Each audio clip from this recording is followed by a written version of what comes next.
Welcome back to the Stache Club Wrestling Podcast. My name is John. My name is Dante. What up? What's going on? Hello. Thank you for being here. Thank you for tuning in. This is episode 56. Wow. Almost at the point of stopping, keeping track. We hit a full year of them. Mm-hmm. What is funny is we keep track of them as if they're people are going to go back to episode 24, but they're all so time relevant. Yeah, you know exactly. what I mean? Yeah, it's it's not like this happened this episode or something like that. I think people do go back and listen to old ones. And we appreciate it. But hot day. Oh, yes.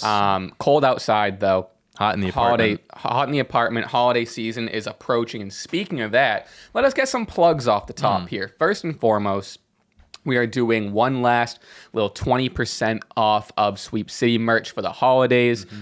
Use code PUNK20, PUNK20, shop.clutchpoints.com. You get 20% off of merch right now for the holiday season. Get yourself or some loved ones some Sweep City merch if they or you like the channel.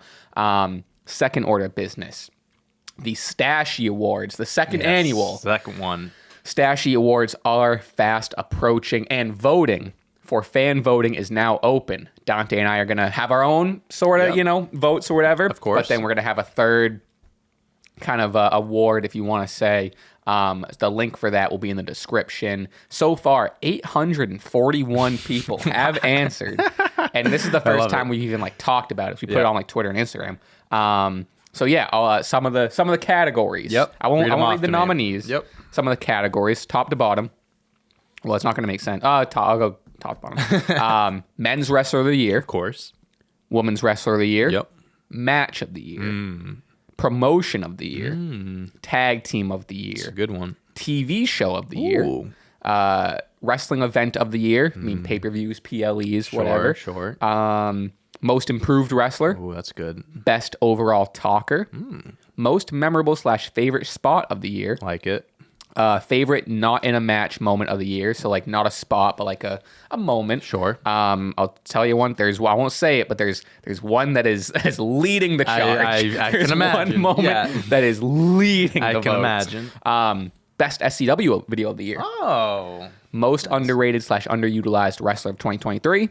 Best non-wrestler of the year. Forgot how many there were. Wrestler to look out for in 2024, and which wrestler will have the best 2024. Nice. A lot of categories. Yeah. I like it.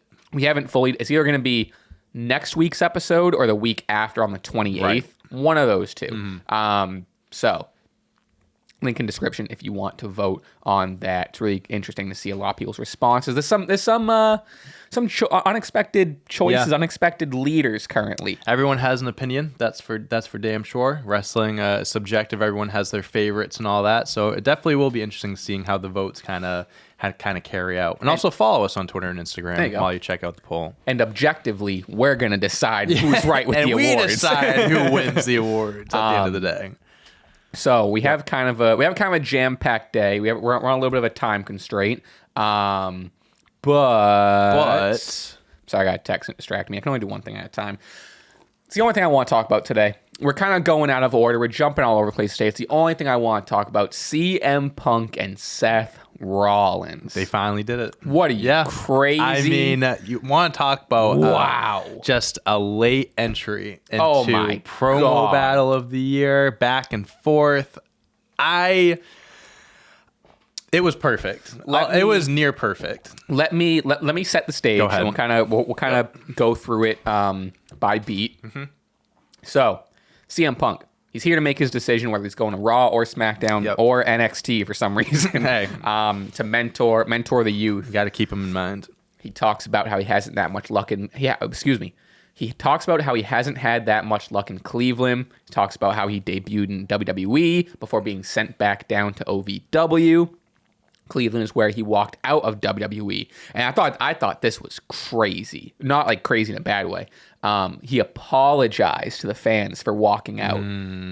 That's 10 years later. Insane. Wow. Full circle moment. He apologized for walking out. I don't think that's not getting talked about as much. Right. Obviously, what happened. It kind of just slid underneath the rug, kind of. That's I mean, say what you will. Maybe it's just in the script. Maybe it's in the character. Whatever. But a lot of his promos have been based in sincerity. Right. I'll give like that was a big part of the promo that I agree no one's talking about. When we get into it a little bit later, I'm going to come back to that because I think I have a little like, where that falls into place. CM Punk ultimately decides on Monday Night Raw. Yes. He's celebrating Yee-Hoo, Whoop-De-Doo, and then Seth Rollins' music hits. Burn it freaking down. Because like I was watching it live. My jaw dropped. I actually am surprised that they pulled it off this early. I respect it and I love it. I like that they did it, but like, because now I see, especially after what happened, now I kind of see it's like, oh, this is a real. They're really foreshadowing, where they're not starting it right. Oh, they're starting it, but they're not like they're just planting the seeds. Right. Big old seed though. It's a pumpkin seed. It's a big one. Yeah. No, I agree with you. I am shocked. I'm shocked and glad that they even placed. I would have thought they would have waited until like after the Rumble. Sure. But like I love how early it is because it's like Punk picked the brand where Rollins is the world champ, so it's like I understand. Like, all right, like this is my show. On site instantly came out. The two stand there for a while. It was intense. Staring daggers. Wow. Well, it's more so Punk staring back. Seth is staring daggers. Crowd is losing their minds with CM Punk chants going back and forth with singing Seth's song. Yep.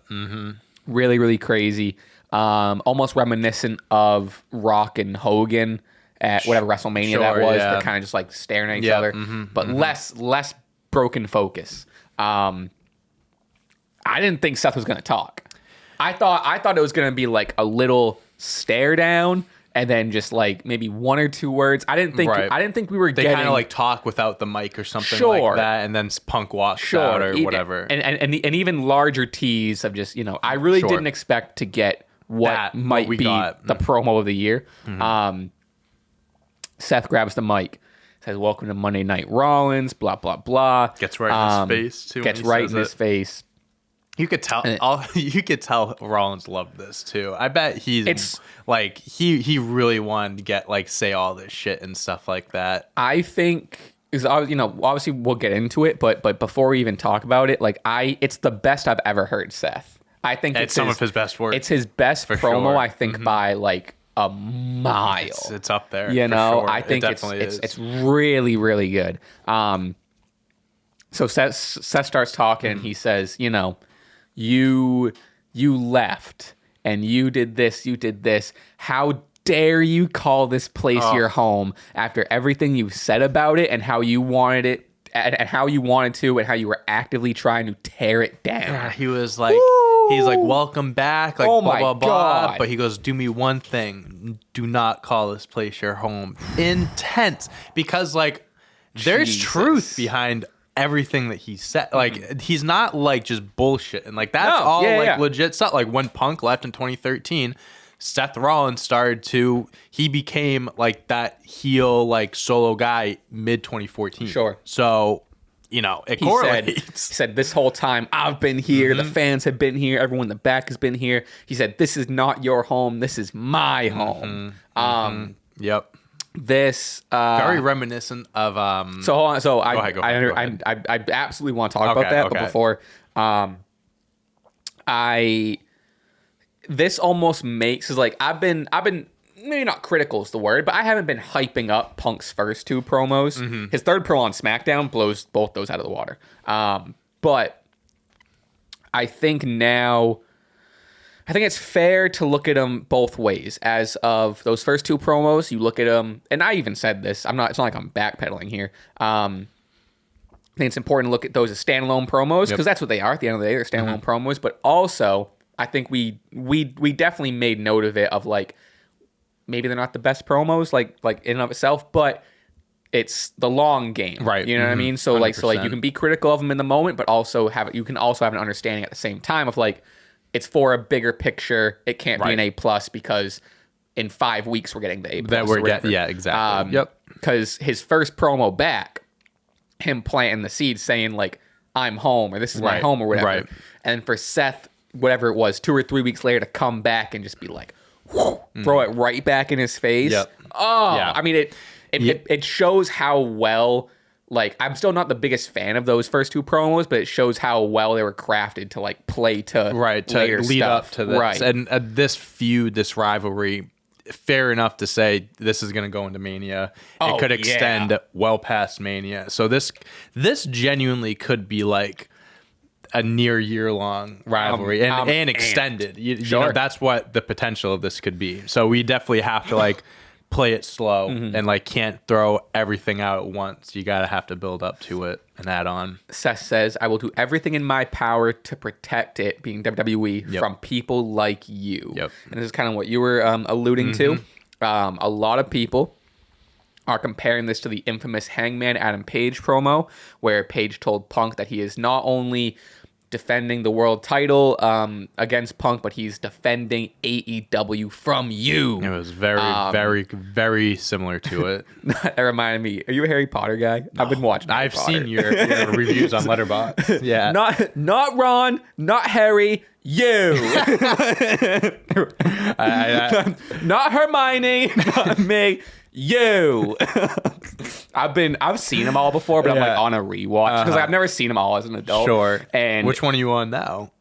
I think I just finished 5. There's 8 movies. Yeah. 8 movies, but like technically one's a part 1 and part 2. Sure. But anyway, that's I don't know. That reminded me of not Hermione. You. they're like 7-year-old kids. Just the first one's crazy to watch because they're like children. Yeah. Anyway. Maybe one day I'll check it out. You've never seen the Harry Potters, really?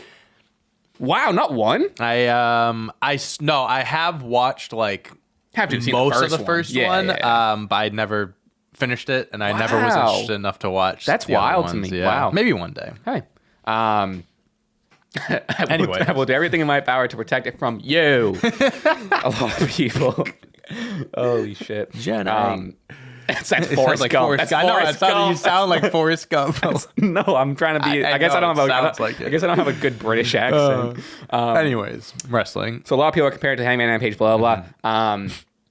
Protect AEW against Punk. So you can go. I feel like you were gearing up. You were AEW full gearing up to say something about it. Yeah, so I was going to say, like, just, you can tell, like, Rollins is using, like, the old promos and stuff, bringing it back, like, putting it in Punk's face and stuff like that, calling it home and stuff. And because the whole thing is Seth Rollins is, like, he's trying to call out Punk for, like, faking it and stuff like that. He's putting on this face. Like, he's going to show his true colors and stuff. And that's why he's saying stuff like, at the beginning, I just lost my train of thought. What was I gonna say? Punk, Hangman, home. This is your home. Not Hermione. No, you. no. Fuck. What was I gonna say? You. Oh my god. What was I gonna say? I forgot completely. All right, we'll go. You keep going. It'll come to me. So, a lot of people are saying like, they're really running this storyline. They're really running. You know, they did the same thing in AEW with Hangman defending against Punk, and now Seth Rollins is defending WWE against Punk.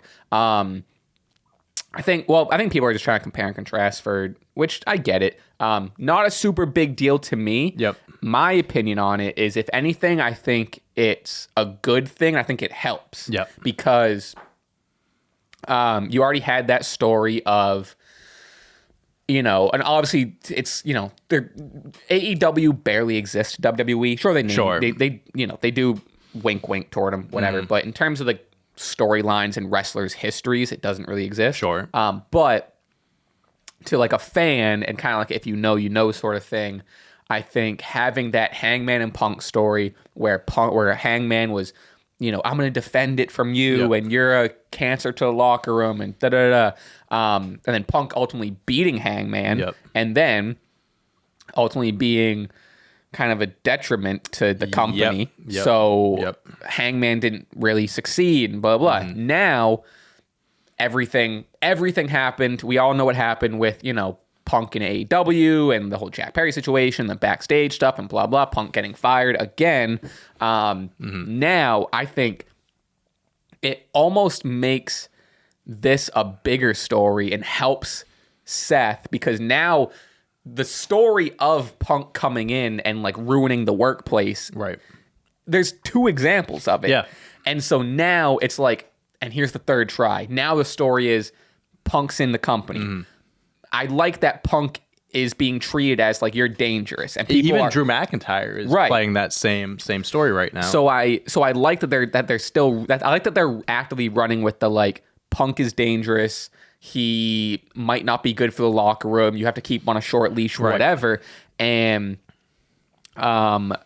so in both companies, it was the same perspective. Punk is labeled as dangerous, whatever, and both the homegrown talent have to defend the company against Punk. Because I think what WWE and what they've been doing a great job of recently, and I think Triple H kind of stepping in this creative direction kind of plays a part, is, you know, people know what happened in real life. You know, it's like you can like go around things, right? But like at the same time, it's like, it's okay to like mention, like it's okay to blur the lines a little bit. Like it is true, like these things happen. You don't have to go deep into it in detail, but you can kind of like brush up on it and say, because it's true, and people are very aware of that. Well, it's funny at the not to interrupt you, but at the tribute to the Troops show, he did kind of wink to Brawl Out. He did. The audience didn't give a shit. Yeah, the audience had no clue what he was talking about. So I was watching the video back, and he said that, and I was like, why does it sound like no one cared about it? I feel like either no one picked up on it, or they just didn't like. I think I saw, because people online definitely picked up on it. I think that's what it is. I saw something on Twitter that, I mean, it's not like it's not new information, but like the casual not on the internet or not on Twitter is such a vastly different and majority of the audience. So like a Brawl Out reference a Brawl Out reference is going to appease like 5 to 10% of the audience that seems like it's the whole world because it's Twitter. Right. In reality, 80 to 90% of WWE's actual audience isn't the super microscoped internet community. Right. So I know what you're saying. I think that's the reason why it like didn't, which, you know, I like that they plant those stuff for the people that know, but like ultimately it was very funny to see it fall flat and be like, oh wow, the majority of people don't know or don't give a shit. Don't care. Right. So what I was gonna say earlier, I remembered. So you said Punk said like I'm sorry for walking out and stuff like that. Yeah. That part I do believe is gonna get brought up in this, because I think Seth's gonna be like, that's bullshit, that's fake type of thing, where he's like putting on the mask thing. Yeah.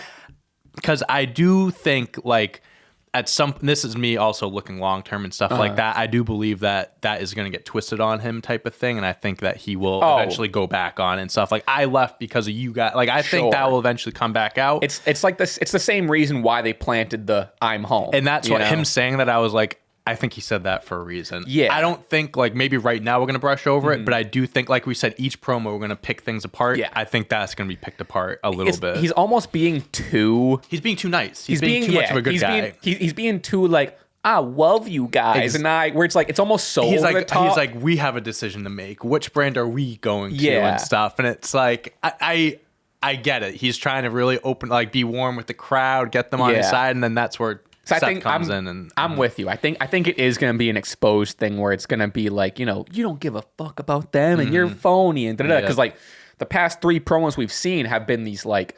obnoxiously very, very like,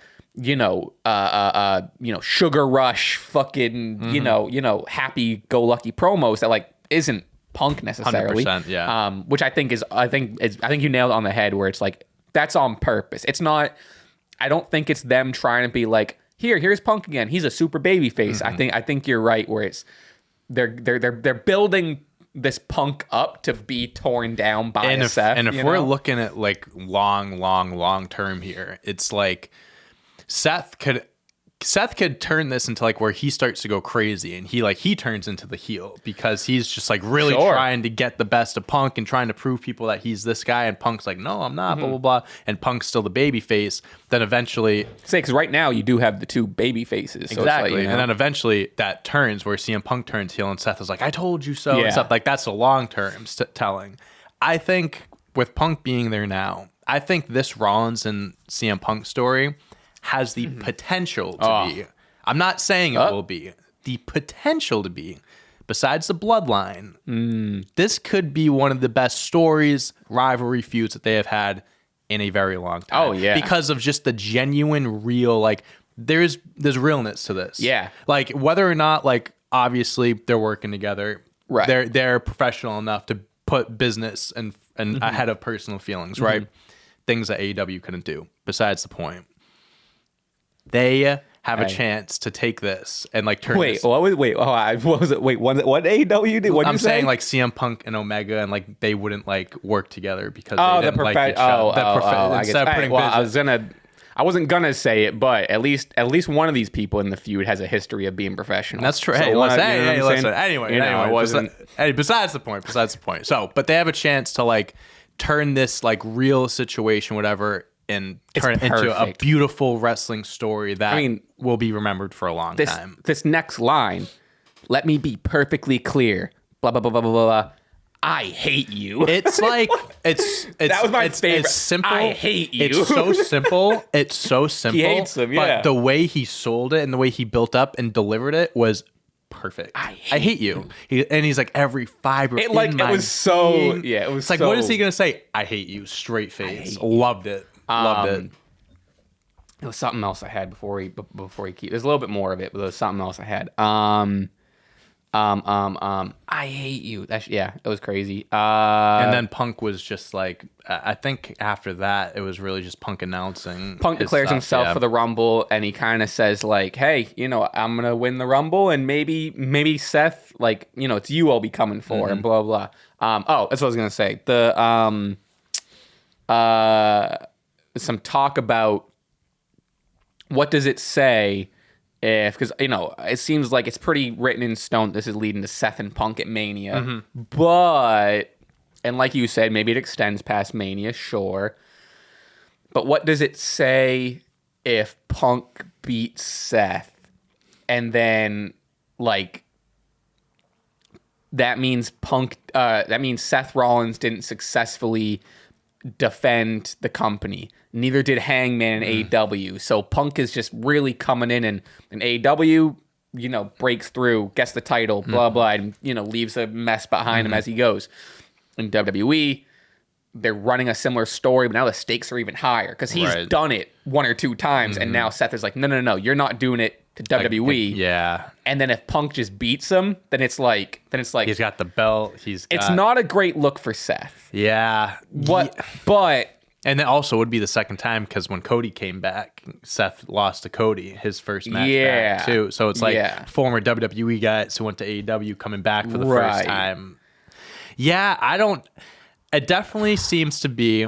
It's seeming like Rollins is going into Mania as champ, and the whole Damian Priest, that's going to be pushed off. I can't even explain how much I don't give a shit about God knows him. What's going on with that now. That's out of the picture. I know I've always said it, and like it gets less and less of a joke. And with no sort of like bit or whatever, and not even like being like the Damian Priest like hate or whatever. At this point, I think they generally need to do a reset, have him cash it in, and lose to Punk or Seth. Yeah, and then that makes one of those guys look even stronger. And then sucks. Sorry, Damian, we didn't have anything for you. Yeah, and then he's a tag team champ. He's not like he's like not doing it. He's in the most prominent group in WWE. He's a tag team champ. Yeah. I just don't want Seth and Punk to have anything to do with a Damian cash in. I think right now that's so irrelevant, the Damian stuff. Have him cash it in and lose. If it happens, it literally is going to be like a full year, like months removed from the WrestleMania match. That's the only way I see it happening. And if it's any other way, I'd be disappointed. I don't think it's going to happen before Mania because WWE would be stupid to not run this match for the World Championship.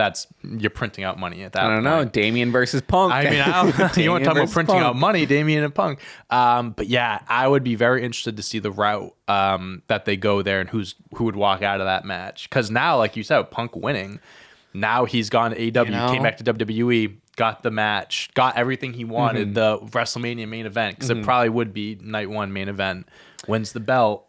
I think he would need to be heel. Like it would be a real slap in the face for like him to be a baby face win. I think if Punk wins, it would need to be a heel and I win. Think him winning, then he can play on it. Him winning, I think, would be the build up and the lead. If not, it hadn't already started of him being that mega heel again and stuff like that. If he's gonna win the belt and especially beat Rollins, who's talking about defending the company, there's got to be a big payoff. Yeah. It has to be. Yeah. So that's what I imagine. It wouldn't make sense for like a babyface Punk to win after this whole like, you're dangerous, I'm defending it from you. You did the X, Y, and Z, and then I don't know. But that's also it'll be not to interrupt. No, go ahead. So I'm looking ahead Royal Rumble, the day of. Oh right, yeah. Exactly 10 years to the day that saw CM that. Punk walked out. That's crazy. You can't, dude. It's like shit like that, bro. It's just wacky. Like you can't write. Like there's no way you can predict any of that stuff. That's just crazy. And we got a little bit of like Punk and Cody backstage of like, only one can win, only one can finish the story, whatever. I would imagine, I mean, we talked about before, Punk's probably gonna win, and then maybe Cody at the Chamber. Yeah, I don't know. Or the other way around. I said it before. This year's Rumble is gonna be great. It's gonna be because crazy. you have like a handful of guys that legitimately could win. Cody, Punk, Gunther, LA Knight. You can make you throw Jey Uso in there, Drew McIntyre, Kevin Owens. There's so many guys you can throw in there, right? I think it seems to be that it's gonna be Punk or Cody. I don't want it to be Cody. I think that's just two in a row. It's just the same. It's the same thing. But yeah, if I had to pick right now, I'd probably say Punk. But I love it too because we're a month and a half away, and they're making it seem like this is going to be like this Royal Rumble event's going to be a massive deal, massive. So I'm excited for this. I have a couple quick notes on Punk SmackDown. Yes, promo. I wanted to talk to you about that because I saw your tweet about it. I just thought it was. I think everyone thought. I just said it was like kind of weird, and everyone was like, You hated fucking it. hated it. I thought it was fine. I liked it. I just thought it was a little like. I think now, especially what we got on Monday, I think it like I feel even more justified in what I said, and this is exactly what we talked about. So I think it was supposed to be. It was so over the top babyface. I think it was supposed to be like he's name dropping everyone. I don't know. I think what I meant by that is just like it was unexpected. It still felt like over the top to like I'm a good guy and I'm whatever. Yeah. People thought I hated it. I was like, geez. Well, even when I tweeted about it, people were like, thank you, John didn't like it, and I'm just like, I don't know. I was like replying. I was like, I liked it. I didn't say I disliked. I just thought it was kind of. I don't know. I'll talk to him. The word weird is just got thrown around. But I think like what I'm seeing too is like this is happening with everyone. Is like whatever Punk mention on Twitter. Or whatever is you're just gonna have and it's something I've never seen it before, but like his defense squad and his like hate army are just so there's no middle strong. There's no middle ground. There's no middle. Passionate fans and people that absolutely hate him. It's either it's the best promo or it's the worst. And I thought it was in the middle, and I don't know, maybe weird wasn't the term, but maybe that's what did it for me. But they did a vignette with it on Raw that like placed like obviously they add music and fucking graphics and shit, and it made the SmackDown promo like way sicker. Like it added in like who he mentioned when he mentioned he's the original Paul Heyman guy. It showed clips of him and Heyman. So some notable stuff. Like I said, he said he acknowledges Roman Reigns. He said, remember, I'm the original Paul Heyman guy. He made, like we said, a little wink at the brawl out situation. He made note to someone that punches people in the backstage. I thought, and I think it's just so over on purpose, over the top, corny, cheesy babyface. But the delivery maybe I'm nitpicking, but the delivery of like. And it's 2023, ladies and gentlemen. You can't be doing that anymore. It was a weird delivery. If he said that, he should be like a little bit more intense, like staring into the camera, like you can't punch coworkers backstage, and left out like some of the stuff you just said. It was just like he was like kind of like smiling. And felt like cartoony, which again I think now we're seeing where it's a little bit on purpose. He's being PG. He's being PG, but he's also being like over the top on purpose. No, but also. He's like I being said, extra. and like I said, wasn't that a little weird? Yeah, You know what I mean? when you see the reaction from the crowd, That was that was we won't. I was genuinely confused when I was watching it back, and I was like, "Wait, no." Because that was supposed to be like that was supposed to be like the one zinger you get. Yeah. That's your one pass, Punk. The one thing you can say. Unless you had anything else on that. No, I just liked. I did like how he called out multiple people. Yeah. He planted the seeds. He put over. I know you said it earlier. Like obviously he was never going to go to NXT and stuff like for sure. But I did like how he was like he put it over by being like, oh, maybe I go to NXT or something. I like, even though it was ridiculous and it was never going to happen. I did like it.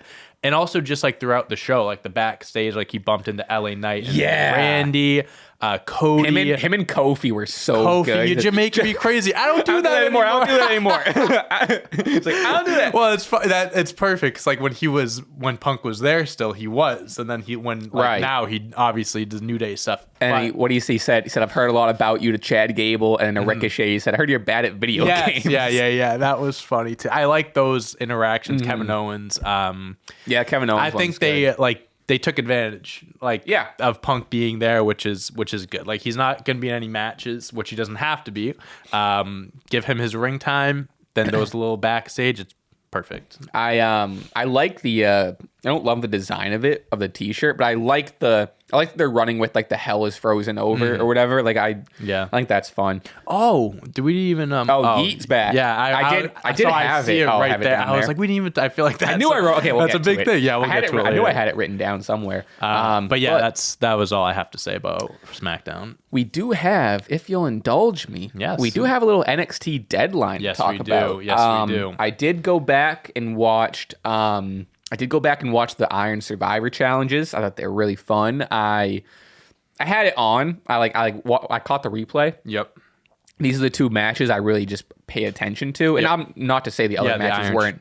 Not to say the other matches weren't good. These are just the only two that caught my eye. These are the ones I made sure to watch. Carmelo Hayes and Lexis King I kind of watched. It was whatever. Yeah, that match was there. And then Ilya I caught a little bit. I was like half watching the main event. Yep. I mean, Ilya's fucking. He's amazing. Crazy. He's fucking intense. I know Baron Corbin is good now.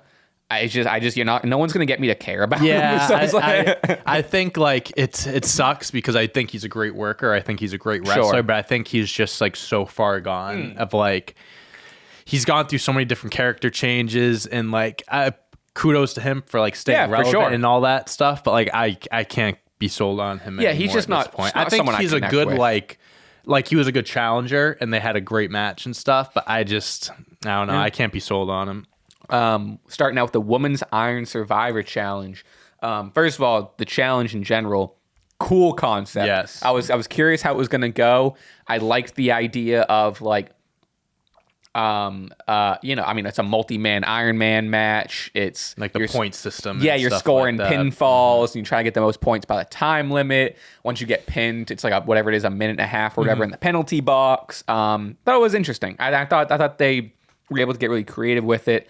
My standouts for the Women's Iron Survivor Challenge, obviously she won, but Blair Davenport. Yep. That was the first time I really saw an extended match, I guess you could say, with her. She's amazing. She's sick, yeah. Tiffany Stratton's moonsault off the penalty box was sick. Yeah, she won't be in NXT for much longer. Yeah, I think especially her not winning this match, I think was a sign too of we're not going to give her any more wins or anything until the main roster.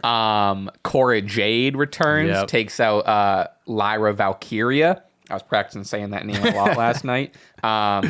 Side note on Cora, been loving all the CM Punk content. Very cool. And the little backstage stuff with them. They're posting pictures together.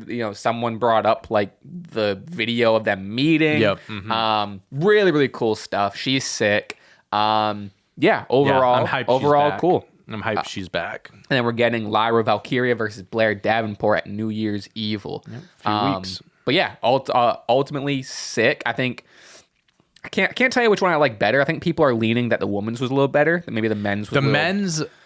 I don't know which one I like the most. The men's one had some dope ass moments throughout it. I think it had one of the criticisms I saw on the men's was it seemed a little too planned, or maybe it seemed a little bit I guess choreographed. Yeah, no, I think the end. Yeah, we'll get the ending. I think was definitely a little like forced or whatever, but it was also like cool because it was the baby face that won it and stuff. But we'll talk about it. With that said, though, like for a showcase of the NXT women, NXT. Oh, God, they're in the NXT hands, women are unbelievable. For sure. They have the best women's division in wrestling, I believe. I don't think that's crazy to say. Men's Iron Survivor Challenge. Some notes I have. Tyler Bate. Forgot how I've seen like stuff from him before and then just kind of fallen off him, not really watching NXT as much, but Tyler Bate, I think he shined throughout the match. I thought he was a real highlight. I want to see more of him. He's another guy that I think should be on the main roster. For sure. That was my takeaway. He's been at NXT for a little bit. I think eventually he's going to get called up. Braun Breaker coming in and going crazy, banging out through like spear, pin. Best spear in the business. I don't give a fuck. It looks like, it looks unreal. It looks like it hurt, dude. It looks like he's trying to. It is very like Goldberg reminiscent, but like turned up to like a 10. You know, I love it. So that he comes in and all of a sudden, boom, takes the lead. Gets 3 points right away in like 25 seconds. Loved it. That was crazy. Braun hits a Frankensteiner off the top rope into, I forget who it was on, but into a Tyler driver from Tyler Bate. That was nuts. There was like also, which they used the penalty box for, where they started like, there'd be 3 people in the penalty box at once, and they start fighting in the penalty box and hitting each other. I thought that was great. And Trick Williams. Yes. Whoop. Trick James, bitch. Work that. Huge comeback from 0. Yeah. Ends up winning it with 4 points. I thought this was great. This guy is money. Yeah, dude. The fans love him. I think it was he should have won this match because they're doing this whole thing with him, Ilya, Carmelo Hayes, Lexis King. They tried tying into it. I thought that was stupid. Right, like at the end of their match, she was just like, "I'm not the one that did it, but thanks for the pay-per-view spot or whatever." Yeah. I thought that was kind of weird, but I want to like Brian Pillman Jr. so bad. I was at first sold on like the characters. Like, oh, they can make this work. One, the name got at first I was like Lexis King. Okay, now I'm like, I don't know if that's a good name. I don't know. I think they should have definitely played like similar character to what he had in AEW, but not like they really like changed him a lot. Like I feel like if they kept him like in that same Brian Pillman like type of thing, like not anti-dad maybe, but I don't know. I'm not sold on it yet as I was. Kind of the same. But Carmelo, Trick Williams, and Ilya Hayes, this whole like triangle thing. I'm very interested to see what happens this match because they're doing the whole thing of who attacked Trick. That's still the story. I was going to say, who's the... I think it's going to end up being Carmelo. I think that's going to be revealed as the guy that did it because I still believe, and we'll say, I guess now, Carmelo is the NXT superstar for the U.S. Yep. And we both said, I think, at Royal Rumble, like him and Braun should get called up. Yeah. I think this is going to be his last feud. He's going to him and Trick are going to have their thing. I think Trick gets put over or whatever, and then Carmelo goes to the main roster. Trick becomes the top baby face in NXT, and there you go. So I'm hyped that it's Carmelo. That's the pick. What is it's Carmelo versus Grayson Waller, right? Yeah. Yeah, I'm excited for that too. But yeah, this match, awesome. Happy Trick Williams won. So sick. Definitely deserves his this run right now because he is an incredible wrestler. I would love for him to get the title. I do too. On NXT, which I already said it, but on NXT, he goes, "I'm Trick James, bitch." Give him the strap. Give him the title. I think they're definitely gonna do a big build up to it. I think Ilya deserves he deserves a decent reign.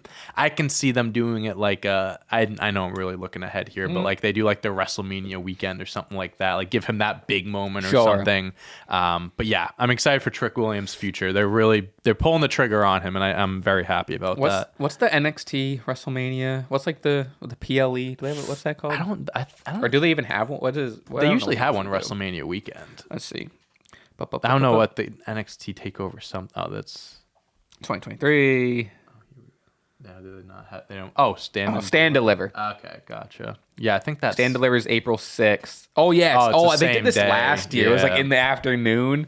A lot of wrestling on April 6th. Yep. Wow. Okay.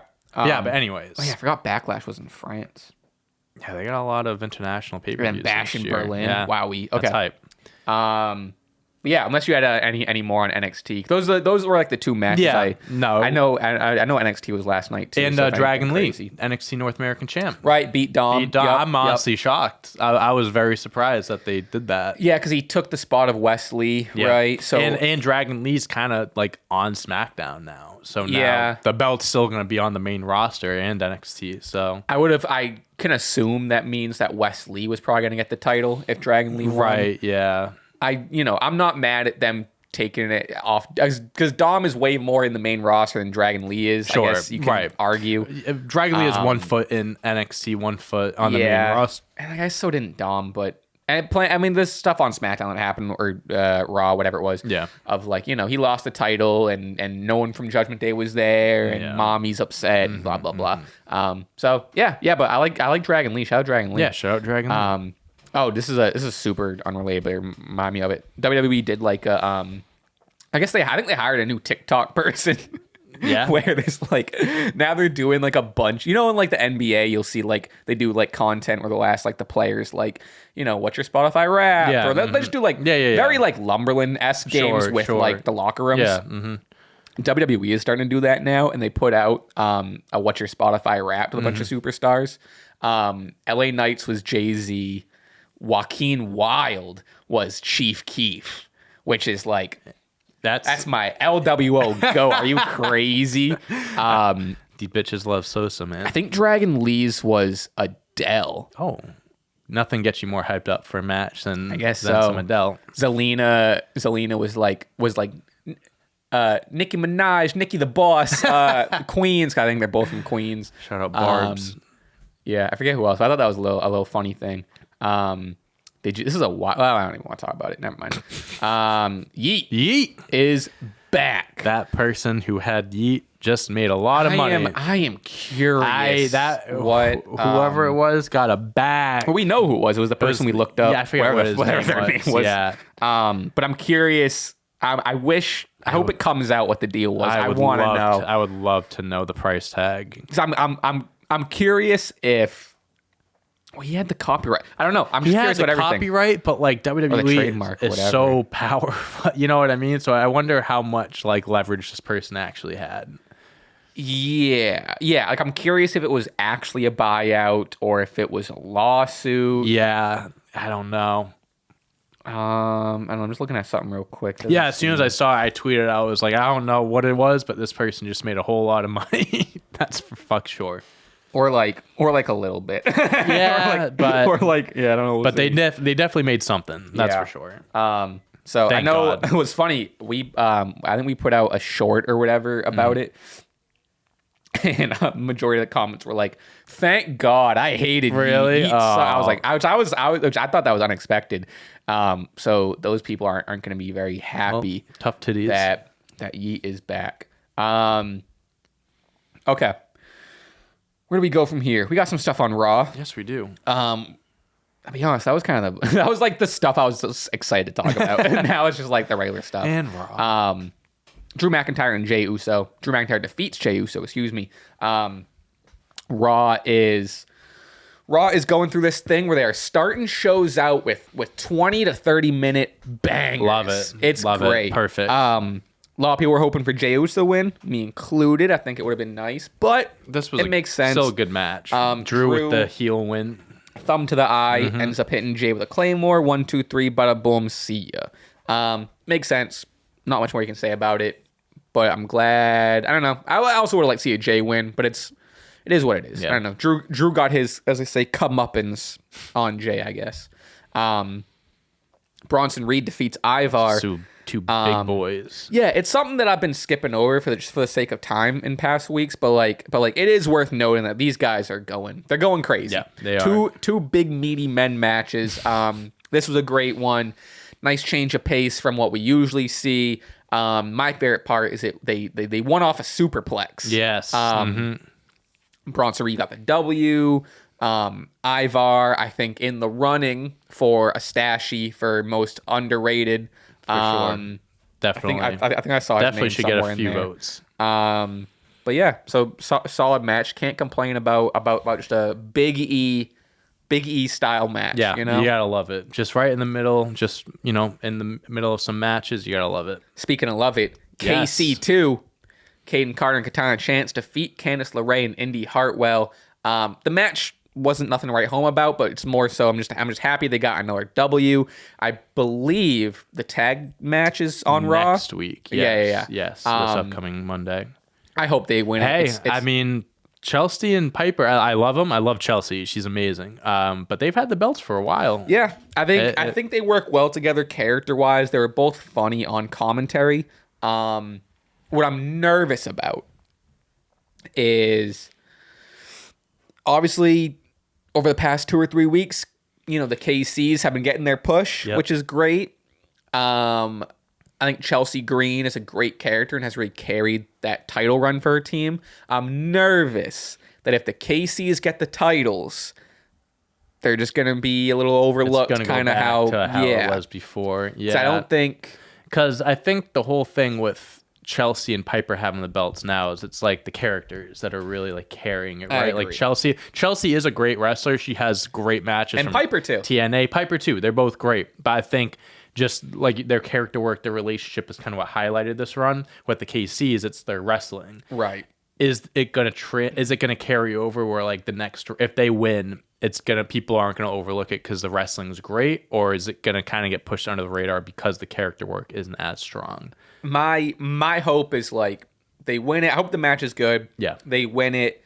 Also, it's Triple H. Trust in them. Trust. But also, I hope they get the opportunity to have like competitive tag matches. Right. Who knows if they're gonna win or not? But I hope they win, and then I hope that leads to like some banger women's tag team matches. We haven't had that in a while. I agree. Kind of lumping in some R-Truth and Judgment Day stuff. Oh, we gotta talk about Punk and Kofi, but I had that here. R-Truth and Judgment Day. I'm so happy R-Truth is back. I know. He's I just forgot. a great guy to have around. I didn't realize how much I missed him until now he's back, and it's like, oh, he was a nice just comedic little relief in the show. He's a low key one. When they had the whole 24/7 belt thing, he was like low key the MVP of WWE. Like he just had the funniest sketches and bits and stuff for a belt no one gave a fuck about. I was gonna say, as bad as it was, he made it entertaining. As bad as the 24/7 stuff was, yeah, he made the most of it.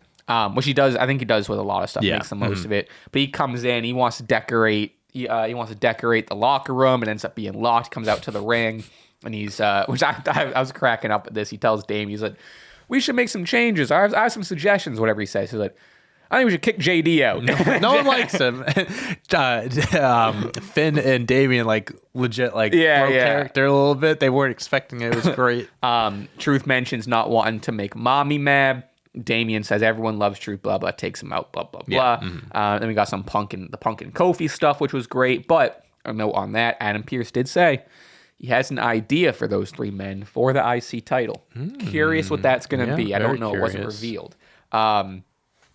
Becky and Nia Jax story here, which this is what they needed to do. The segment was good for what it was, but this is exactly what they need to do. Play on the story of Nia breaking her nose and stuff like that. Nia broke Becky's nose. She became the man, all that. She became the man out of it. So Nia can kind of say, I'm the reason you've had such a successful career for the past handful of years.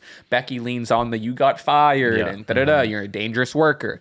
It's similar. It's just like real life stuff, similar to even like a Punk and Seth storyline, where it's like make it that much more interesting by taking real life stuff. Yeah, it's like people knew that happened. Might as well talk about it. And it's never been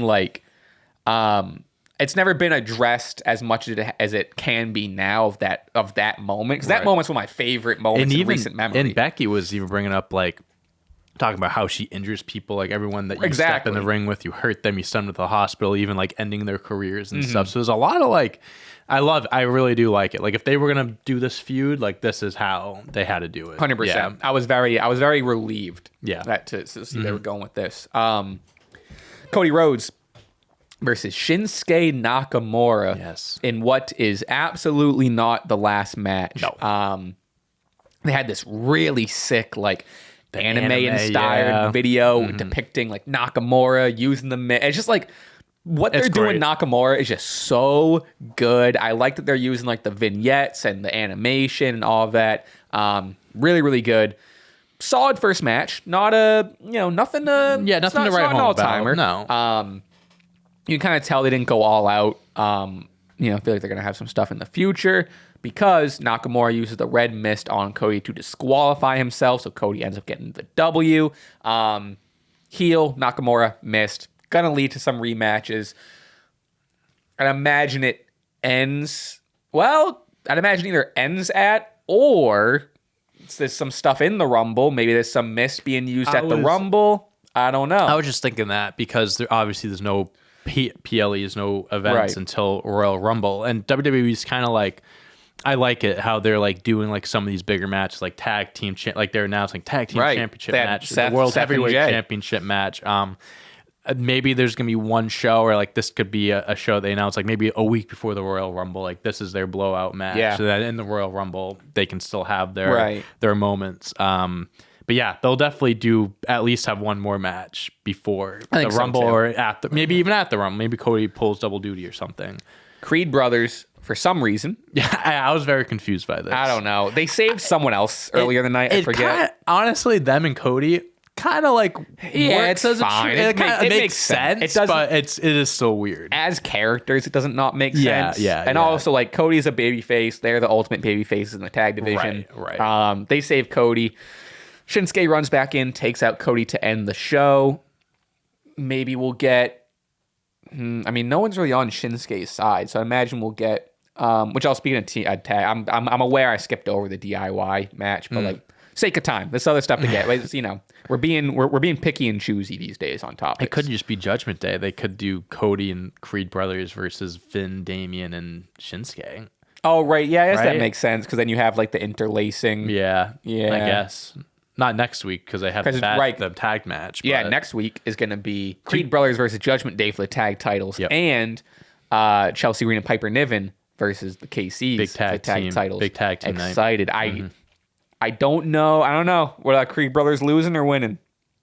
Nah, I think they'll lose. First match. I don't know if they'll give it to them. I think they'll probably lose as well. If they win, that would be crazy. I'd be hyped. I'd be hyped too. You're talking about putting a rocket on these guys. For sure. But I think they'll win it soon. But I think this is going to be like their first because they've been on a hot streak. I think this is going to be their first like welcome to the big leagues. Yeah, they need to be the hard times breed better men. Hard time. Everyone's got hard times. Yeah, especially the Creed brothers. Exactly. Also, this is obviously today is Thursday. This is coming out later today. Roman Reigns is going to be on SmackDown tomorrow for the first time in a couple years. Back, man. Again. I love people. It's like a meme on Twitter now. It's like Roman Reigns returns, and it's like all the graphics from the last like year, and it's just like every few weeks, like Roman Reigns returns. He's returning.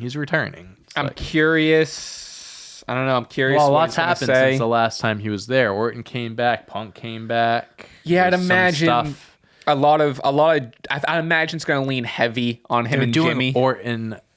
Yeah, I think they gotta do Orton Roman at Rumble. Probably that's gotta be the match.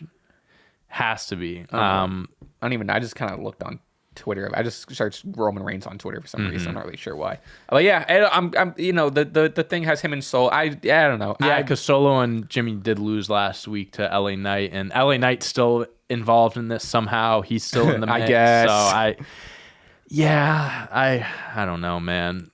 The bloodline stuff is just like when Roman's not around, it's just like I don't know. As I was doing like the Stache Award stuff, I was like, especially for moment or whatever of the year, excuse me, just reliving some of that like bloodline stuff because obviously a lot of it happened at the end of 2022, but like the Sammy turn, the Usos, how he's out, I'm out too. The super kicks, Jimmy first turning on Roman, Jay walking, like there's so much good stuff. The Stache nominations from last year compared to this year for the Bloodline is just so different. It was it was so much better in 2022. And I'll be honest, for the give a little prelude, not a spoiler, but for most memorable moment.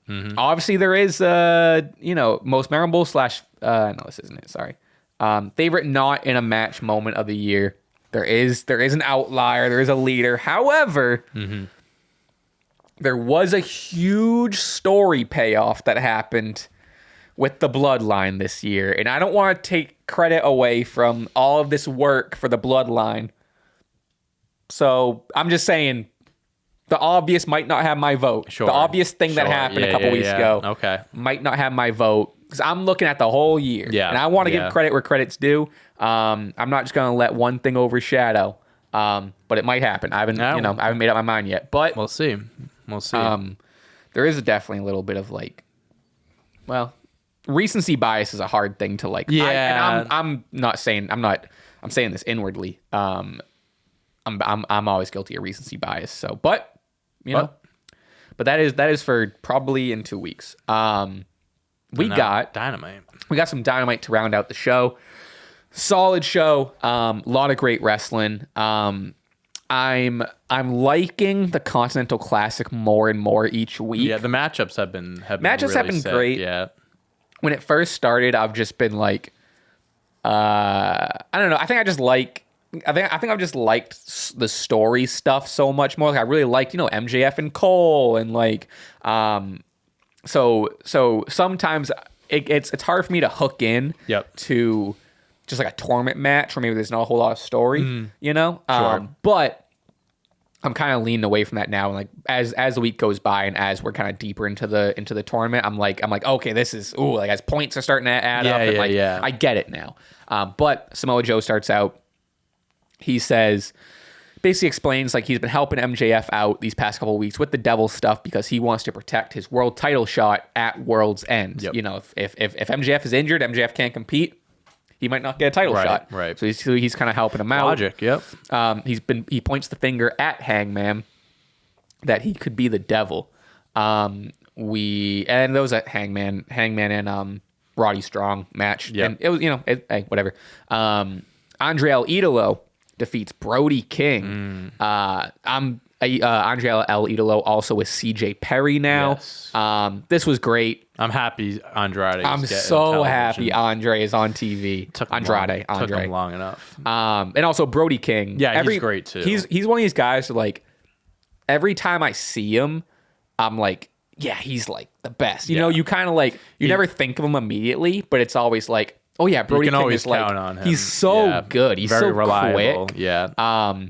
Really solid match. Like I said, Andre got the dub. I keep saying Andre. Andrade. Also, he beat Bryan Danielson, apparently. Yeah, I didn't see it. He beat Bryan Danielson. Listen, man. Little bit of a... I don't know. I don't know if he's winning. I don't know if he's winning. I don't know what the points are right now with everyone. I don't know where everyone stands. But that's the part. There's a blue league and a gold league. Like some points are more than others. Like sometimes I think if you get a pinfall, it's 3. If you draw, it's 1 or something like that. I'm not sure. Yeah. I'm not 100% sure either. And I imagine at the end, so I think it's going to culminate at World's End. And I think, would imagine, yeah. I think it's if I'm just assuming, right? I think it's the winner of the blue league faces the winner of the gold league. Wait, so we're gonna have to do World End predictions, right? Oh, that'll probably be the same 20... show as the Stashies. So we might have to do Stashies next week, unless we want to have a jam-packed, which I don't know. We might want to spread it out. Because World's End is at the end of December, right? You're right. The 30th. It's 30th. Okay. Oh, that kind of good point. Yeah. So maybe we do. So we'll probably do Stashies predictions next week. on then. Yeah. Because what the I'm sure you saw on Twitter, Triple H is giving everyone like whatever it is, like the 25th to the week off. So it's probably, I think there's not going to be, I thought it was the 21st. I thought it was going to be the 18th. There was going to be no Raw, but I'm assuming it's going to be. They said it's going to be like a year highlight, like recap show. Yeah. On Christmas or next week? On Christmas. Okay. It's just going to be like best moments of 2023 or something. That might work out then. Maybe we'll just have a whole World's End episode then. I don't know. We'll figure it out. But yeah, I'm probably, now you say that, we're probably leaning on next week then. Yeah. Which works out. That'll be a fun episode. All right. Cool. But anyway. Yeah. AEW. This was tough. Yeah, I Did didn't you end up see it? watching this back, but I did see. Brother. Yeah, what? How bad was it? Wow, it was one of the worst of the year. Really? Which is like shocking. I also just don't like the Golden Jets. Yeah. I love Kenny, and I'm a Chris Jericho defender. Bless you. Thank you. They just don't work together. Yeah. They just don't. Really, really, I'm not going to spend too much time on it, but just a rough, awkward promo. You could tell, like, Jericho was really... It was Jericho and Kenny in the ring, and then Big Bill and Ricky were on the stage or whatever, and they were both getting their shots in. The Golden Jets made 2 references to Enzo Amore, which was like, they said, like... I think Kenny made like soft or something like that. Kenny called Big Bill soft. I think he was talking about his dick or something. Called him soft, and then a little bit afterward, Chris Jericho called Ricky like a better dressed Enzo Amore, and it was just like 2. It was like you put 2 references to that. I don't know. Kind of weak. Ricky Starks is a whole lot better than Enzo. Yeah. Chris was like. They were just like fumbling over each other, Chris and Kenny. I think because they're both just huge stars. Yeah. Right. And I think Kenny, it seemed like what I saw seemed like Kenny was going to kind of lead the promo battle, but Jericho was still trying to get his like shine in. So sometimes there'd be a little like talking over each other or stumbling on each other's words, or like one would go. They're trying to get one up each other or something like that. It was weird. And then like, yeah, I'll have to watch that back just to it's worth it. It's worth it to see just how strange it was. Yeah, exactly. Because it's like, and maybe I'm not as privy to like Kenny promos, but like Kenny's Kenny. Maybe he's not the best talker in the world, but he's still solid. Yeah, and Jericho, I think Jericho's Jericho. Yeah, he's usually pretty solid on the you have your corny stuff or awkward stuff here and there with him. Big Bill was Big Bill. He was okay. He's not really notable. I still can't believe that they're tag champs. It's the weird. It's so such weird. a weird pairing. And I mean Ricky's great. I'm happy he has gold. I'm happy he has a belt. Well, that, but like in the also in this promo, Ricky shined. Yeah. Ricky was solid. He was good. I don't know. I don't even want to spend that much more time on it. We're getting Golden Jets versus Ricky and Bill at World's End. That's the tag match. Which I'm not. I mean, like the Golden Jets are fine in the ring. It's just two just put together teams. It seems like. Well, I mean, Starks and Big Bill, I think they've had something going on, but just like. Yeah, I mean, the Golden Jets started with like a Don Callis thing. Yeah, or like being against him. I don't know. Yeah, I don't know. Yeah. I'm not trying to be too hard on it, but it's like this was tough. I'll have to check it out. But we'll move on to Rio defeats Ruby Soho. Thought this was solid. The match wasn't great, but I'm a huge Riho fan. I think she's great. I'm glad she's back. Timeless Tony Storm was on commentary. Thought that was a lot of fun. I mean, just obviously in character the whole time. Every time they cut to her, black and white. Yeah, awesome. I love being on commentary. There's a couple times where she was just like, she had like the headset on. She was, Mr. Khan, time for my close up, and then the camera would cut to her in the middle of the match. That's amazing. So good. She's up there. She has a nomination for most improved. She's up there for most improved. Absolutely. She kept on not recognizing Ruby Soho because she didn't have green hair. So she was like, "Who is that? No, Ruby has green hair. Who is that?" Tony's just great. Looks like they're leading to maybe Rio versus Tony Storm at World's End, maybe. Yep. I don't know. I like this Riho return. I'm glad she's getting dubs. Again, we are skipping over some matches, time constraint. The other match was Jay White and Jay Lethal, which was also very good. So note to that, but not going to talk about it as much. Jon Moxley defeats Swerve Strickland in solid match. Probably was the weakest of the 3 Continental Classics, but like still to say that, still very good. So good. Mox gave Swerve a little kiss on the gave him a little kiss, which I love. Like I love anti-toxic masculinity Mox, where he'll just like. He's done it before, where he'll just like give his opponent a little kiss, or you know what I mean. I love I don't know. I think it's so good. Yeah. Swerve hit a swerve stomp onto Mox sitting in the chair on the ground from the apron.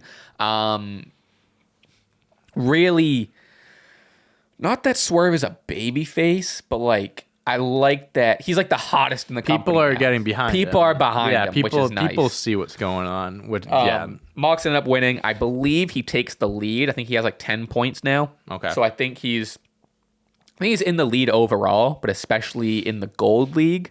I'm excited. I mean, like, I imagine how the bracket works is like, I think they'll end up facing again. Maybe maybe you face. I don't really know. Maybe they'll have another match. Swerve gets the win, and then they have that's another trilogy right there. And also, I mean, like, if you look at how crazy the Texas Death Match was. Oh my god! So now that's what I'm saying. So Swerve, Mox probably was watching that match and being like, let me get him. I wish I was Heyman drinking his blood. The thing here was Swerve. Swerve basically had the match until Mox won by a pin. He grabbed Swerve's belt for the pin. Also, Swerve's shoulder was up, and also the whole match storytelling was that Swerve had an injured shoulder. Right. So a lot of stuff that on could Swerve lead up to the second match, right there. Yeah. But yeah, so that was and then end of the night, more devil stuff. Yep. The devil army, whatever you want to call it, attack Hangman. Yep. So it's not Hangman, and it's gonna be Jack. And they threw him through glass too. Oh, I didn't even think it. Yeah. Oh yeah. It's gonna be Jack. People saying it on Twitter and stuff. People are gonna be bullshit if it's Jack.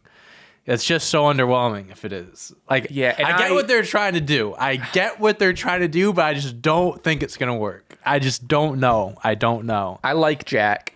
I even think his heel stuff, leading up to All In was working. Was he was good. Putting it together. I still think it's gonna be Adam Cole. I still think it has something to do with Adam Cole. I just don't want it to be Jack. It's gotta be bigger than that. It has to be. I don't know who it could be because Adam Cole has like a legit injury. Right. So like if it's Adam Cole, I wouldn't buy it because it's like it hasn't been him the whole time. Because he's only had one foot. Then it could be like, what if he actually like it is a legit injury, but it's not as bad again. And maybe it's like he did get surgery, but he was only going to be out for a few months. So I don't know. Could be. I mean, we've talked about it would be a crazy swerve if Adam Cole wasn't. It could be Britt, like you said. But still, like neither of those names. Adam Cole is like a big enough name, and Britt's a big name, but like is all of a sudden shoehorned in. I don't know. I don't know if we're just spoiled where stuff like this always has to be like a huge return or a big name, and like maybe it doesn't. Yeah, I don't know who it could be. Goldberg. Of course. Yeah, I don't know, dude. I hope the payoff is worth it. I just hope they're gonna whatever they decide to do, it doesn't backfire on them. Yeah, I'm curious if we get the payoff at World's End, right? After, before, or at World's End. I'd imagine maybe during. Like I don't want it to ruin the match or something, because this is like one of their biggest. It's being hyped up as like one of their biggest events of the year. You know what they haven't been doing either? They haven't been talking about the whole MJF contract situation because his contract expires. And it's almost as if they dropped that, right? It's like when him winning the title, the whole story was leading up to it. Yeah, was I'm gonna hold on to this for a year. Like the bidding war of 2024. Not a single mention, and I get it. Like they've kind of like went in a different direction. He's a face now, I guess. I get that, but like I'm just shocked that they haven't. Because it was good. It was hot, like because that's tying in realism. That's like, is MJF going to stay in AEW? Probably, but like you could have played it off of this whole thing, and they haven't done it. I'm just surprised they haven't taken advantage you're right. of it. I haven't thought of that. Maybe they will, and it. But I just thought they would have talked about it a little bit more at this point. We only have a couple more weeks. That's what I'm saying. Even if like each week he just like briefly mentioned it and like just something, but nothing. There'll be two more Dynamites. Yeah, and I don't know if he's gonna appear on at this point. Whatever. I think. Yeah, I don't know. Seems like they might have dropped it. I don't know. It'll be anticlimactic. Was he just gonna come out one day and be like, "I signed a 5-year extension"? Everyone that's it. I don't know. I think they have a lot of irons in the fire. They do. I just hope they land it. I think they can. I just hope they land it. Yeah, I agree. Yeah, I think they can too, but they just anyone but Jack. Because if it is Jack, I think fans will turn on the whole story and be pissed. Yeah. It wouldn't do well for, I mean, there's, especially with Punk going to WWE, now there's a whole, like, we talked about last week how there's a big, like, fuck WWE, no, fuck AEW. Like, it's a whole,